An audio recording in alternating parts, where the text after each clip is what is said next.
मेरा नाम नेहा है और हम मंडी से आए हैं। तो जैसा कि सारा पृथ्वी भाई आपने सीख लिया, मेरे साथ एक बार परम योग करेंगे सभी। तो परम श्वास की क्रिया, तो इन क्रियाओं को सबसे पहले सुबह उठते ही करना है। 4 बजे के बाद आप जब भी उठें उठते ही करें, घर से बाहर जाने से पहले करें और रात को सोने से पहले करें। 3 बार कंपल्सरी है, करना ही है। खड़े होके भी कर सकते हैं, बैठ के भी कर सकते हैं। रीढ़ की हड्डी सीधी, गर्दन सीधा, मस्तक सीधा, आंखें खुली, खुले होंठ सटेदा। मुंह से धीरे धीरे सांस लेंगे जब तक ले सकें। फिर सांस को नाक के द्वारा धीरे धीरे छोड़ा जाएगा। जब सांस को नाक से छोड़ेंगे होंठ बंद हो जाएंगे और दांत अपनी स्थिति पे आ जाएंगे। 3 बार करेंगे सभी एक साथ।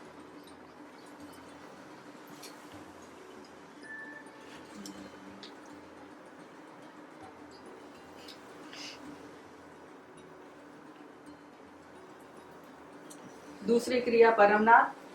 परमनाद कैसे करेंगे? परमनाद भी परम श्वास की तरह ही है, लेकिन इस क्रिया में आंखें रहेंगी बंद और जब सांस को नाक के द्वारा धीरे धीरे छोड़ा जाएगा तब नाद किया जाएगा। तो 3 बार करेंगे एक साथ। जिनको नहीं आता है वो देखेंगे, बाकी सभी एक साथ करेंगे। स्टार्ट।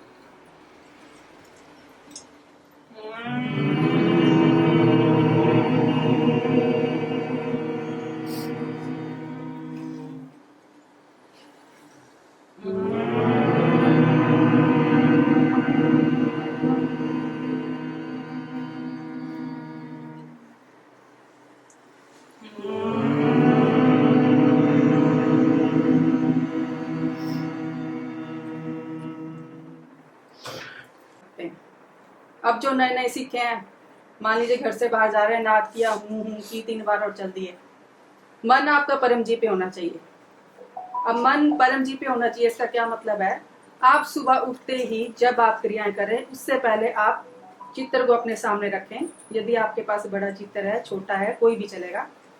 तो चित्र पे आपने ध्यान लगाना है। तो पीछे परम जी का चित्र लगा हुआ है।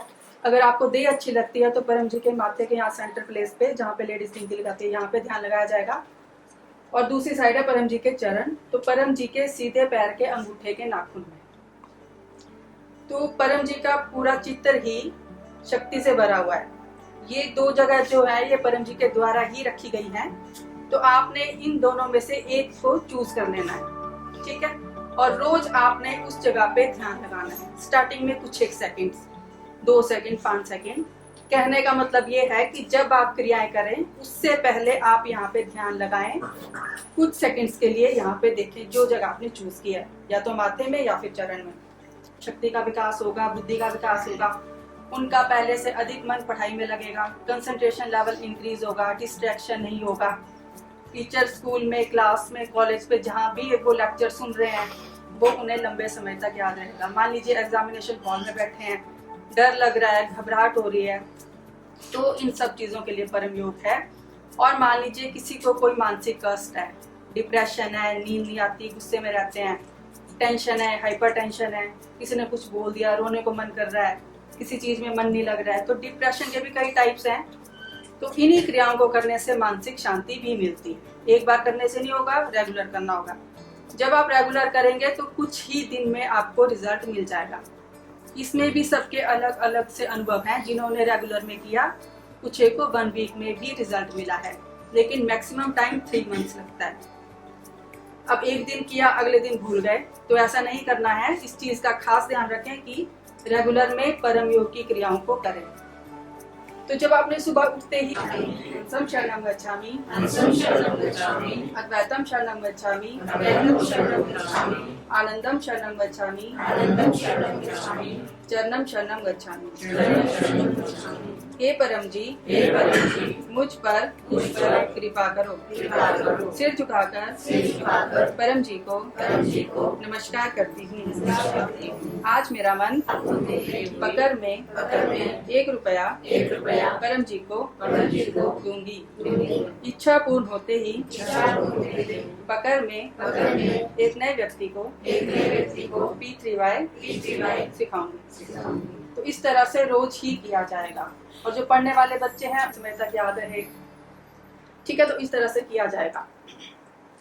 तो जो पुराने लोग हैं, काफी सालों से P3Y कर रहे हैं, है ना? मान लीजिए मन की शांति के लिए भी कर रहे हैं, पढ़ाई के लिए भी कर रहे हैं, दिन में कोई और समस्या आती है उसके लिए भी कर रहे हैं, कहीं बाहर जा रहे हैं, घूमने जा रहे हैं, स्कूल जा रहे हैं, मार्केट तक जा रहे हैं, अपना सुरक्षा का भी मांग के जाते हैं। फिर क्या होता है कि याद नहीं रहता मैंने किस इच्छा के लिए कितना पैसा बोला था और कितना प्रचार बोला था। अगर याद नहीं रहता है तो आप भूल जाते हो। फिर जब अगर आप भूल गए तो फिर आपके आने वाले काम सही से नहीं बनेंगे। तो उसके लिए क्या होता है कि होती है पपर पुस्तिका। आपने एक नोटबुक ले लेनी, डायरी ले लेनी, कुछ भी, तो उसके बाहर लिख देना पपर पुस्तिका। ठीक है, फर्स्ट पेज में पपर पुस्तिका लिखा जाएगा, उसके सेकंड पेज में आपका नाम लिखा जाएगा, एड्रेस लिखा जाएगा, थर्ड पेज में आपका नाम और एड्रेस लिखा जाएगा, और नीचे जिससे आपने P3Y पहली बार सुना, जो आपका P3Y टीचर है, उनका नाम और एड्रेस लिखा जाएगा। फिर नेक्स्ट पेज से कॉलम बनाए जाएंगे। सबसे पहले सीरियल नंबर 1 2 3 करके, उसके अगले कॉलम में आपका इच्छा, उसमें इच्छा लिखी जाएगी। उसके अगले कॉलम में उसका आपने कितना पैसा बोला, और उसके अगले कॉलम में आपने उसका कितना प्रचार बोला, वो भी लिख दिया। अगर पॉसिबल है तो आप टाइम भी लिख सकते हैं। इससे क्या होगा, आपने जब जब इच्छा मांगी तो आप उस तरह से लिखते रहिए। इससे जब आपकी इच्छा पूरी हो जाएगी तो उसके बाद आपने उसमें टिक लगा देना है। यदि पूरी नहीं होती है तो उसमें आपने क्रॉस लगा देना है। इससे आपका प्रॉपर डायरी मेंटेन हो जाएगी, जिससे कि आपको हर इच्छा का याद रहेगा कि मैंने किसका कितना पैसा बोला है, कितना प्रचार बोला है, और आपने वो भुगतान जो आपने बोला है, जब आपकी इच्छा पूरी होगी तो वो आपने करना भी है। ऐसा नहीं है कि परम जी से मांग लिया, आपकी इच्छा पूरी होगी और आप पैसा भी नहीं रख रहे हैं, प्रचार भी नहीं कर रहे हैं। तो जब आपने बोला है तो आपको पैसा भी रखना होगा और प्रचार भी करना होगा। तो कम से कम पैसा, कम से कम प्रचार, एक चीज को कम या ज्यादा कर सकते हैं, लेकिन दोनों आपको बोलना ही पड़ेगा। उन्होंने पूरा किया भी है तो उन्हें याद नहीं है कि मैंने ये इच्छा भी मांगी थी। जब हम डेली रूटीन में इच्छाएं मांग रहे हैं तो हम भूल भी जाते हैं कि अच्छा मैंने ये वाली इच्छा भी मांगी थी, पूरी हो गई, हम खुश हो गए, फिर हम पैसा और प्रचार करना भूल गए। तो इस चीज का खास ध्यान रखें। अपनी डायरी, कॉपी या पत्र पुस्तिका इस तरह से बनाएं और उसे मेंटेन करके रखें, जिससे जो है आपका पैसा और प्रचार का भुगतान भी होता रहेगा। बहुत ही आसान है। P3Y का पैसा जो है वो P3Y के प्रचार में ही लगाया जाता है। आप किसी भी P3Y टीचर के पास दे सकते हैं, जहाँ पे P3Y के शिविर लगते हैं आप वहाँ पे भी दे सकते हैं। और प्रचार करना भी बहुत आसान है।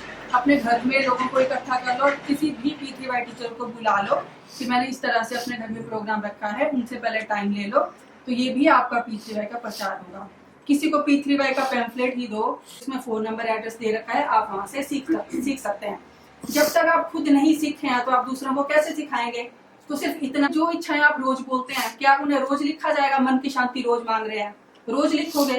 पढ़ने वाले बच्चे अपनी स्मरण शक्ति का विकास रोज मांग रहे हैं, तो क्या वो रोज लिखा जाएगा? ऐसा नहीं करना है। उसको किस तरह से लिखा जाता है, मान लीजिए आज 1 जून है, 2 जून है, 2 जून 2024 डैश लगा के या फिर 2 करके मंथ का जो भी लास्ट, इसी तरह से प्रचार लिखा जाएगा। जो इच्छा रोज मांगी जा रही है, बुद्धि और स्मरण शक्ति का विकास रोज मांगा जा रहा है, मन की शांति रोज मांगी जा रही है, या फिर मान लीजिए रोज स्कूल जा रहे हैं तो उस सुरक्षा का भी रोज मांगा जा रहा है, तो उस इच्छा को आप इस तरह से लिख सकते हैं। और जब आपका मंथ पूरा हो गया और आपको लगा कि हाँ मेरा पहले से अधिक स्मरण शक्ति का विकास हुआ है, मुझे पहले से अधिक मेरा मन शांत हुआ है, तो फिर उसके आगे आप उसे टिक कर देंगे। ठीक है। यदि आपको लगता है नहीं हुआ है तो आप उसे क्रॉस कर देंगे। तो जो आपके P3Y टीचर हैं जिनसे आप लाभ नहीं मिल रहा है, तो फिर अगला स्टेप आपको बताया जाएगा। तो P3Y से हर तरह की इच्छाएं पूरी होती हैं। ठीक है। तो जैसे कि आपको बता दिया गया होगा, मान लीजिए कोई बीमार है, बीमारी में राहत मिलती है, किसी की ऑपरेशन वाली बीमारी है, बिना ऑपरेशन के यहाँ पे ठीक होती है, लेकिन कोर्स होता है वो करना पड़ेगा। मानसिक शांति यहाँ मिलती है, किसी की जॉब नहीं लग रही है, किसी का बिजनेस नहीं चल रहा है, किसी के ट्रांसफर की समस्या है, किसी के परिवार में कोई समस्या है, किसी की शादी नहीं हो रही है, किसी की संतान नहीं हो रही है, कोई नशे की ओर चला गया है, नशे में ही रहता है, गलत संगत में कोई बच्चा चला गया है। तो हर तरह की समस्या, आपके जीवन में जो भी समस्या है, आपके जन्म से लेकर मृत्यु तक हर तरह की समस्या का समाधान यहाँ है। लेकिन सीखना पड़ेगा और जैसा आपको गाइड किया जाएगा, जो भी P3Y टीचर आपको बताएंगे, आपको वैसा करना पड़ेगा। आपको जहाँ भी समस्या आती है P3Y करती बार कि मैंने किस तरह से मांगना है, मेरा 9th लाइन जो आपका इच्छा वाक्य है उसे आपने कैसे बोलना है, तो जरूर आप P3Y टीचर से संपर्क करें। वो आपको हर टाइम पे गाइड करेंगे और आपको बताएंगे। चरणम शरणम गच्छामि।